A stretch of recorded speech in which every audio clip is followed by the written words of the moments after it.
Miss Peggy McMillan, Mayberry's resident nurse. Portrayed by actress Joanna Moore, Peg took a liking to Sheriff Andy Taylor during the first half of Season 3, and truth be told, Sheriff Andy treated her quite badly during the 4 episodes that she appeared on.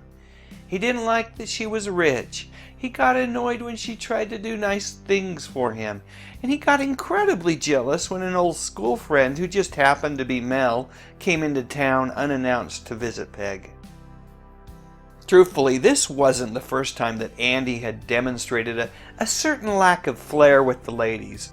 During Season 1, Miss Ellie was constantly having to set Andy straight on a number of different things. Sure, it's possible that she may have learned a thing or two along the way, but at the end of the day, it must have been just too much because Ellie bolted town, leaving Mayberry without looking back, and was never heard from again.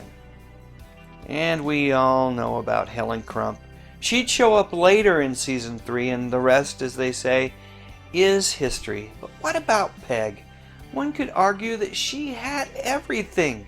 She was beautiful. She was a nurse. She was rich. Did I mention that she was a nurse? And boy, oh boy, was she ever patient with Andy.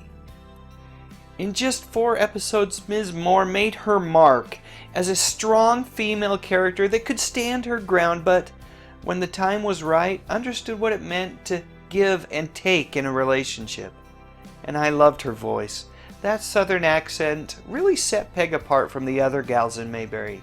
Yet for whatever reason, whether it was a real-world concern on the part of Griffith and the producers that the chemistry just wasn't there between the two, or perhaps something else, Peg just disappeared. And the really strange part is that the last time anyone saw her, she was sipping on hot cocoa around a campfire with Andy and Opie, singing songs and having a great time. Clearly life in Mayberry isn't all that it seems.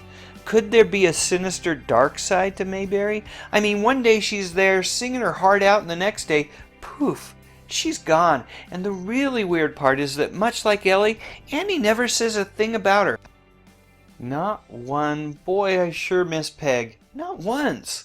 So much for the beautiful nurse with a benevolent heart. Andy had moved on, and it would only be a few short months before Ms. Crump would catch the sheriff's eye. All kidding aside, it is entirely possible that Ms. Moore's personal life came calling right around the same time as her stint in Mayberry.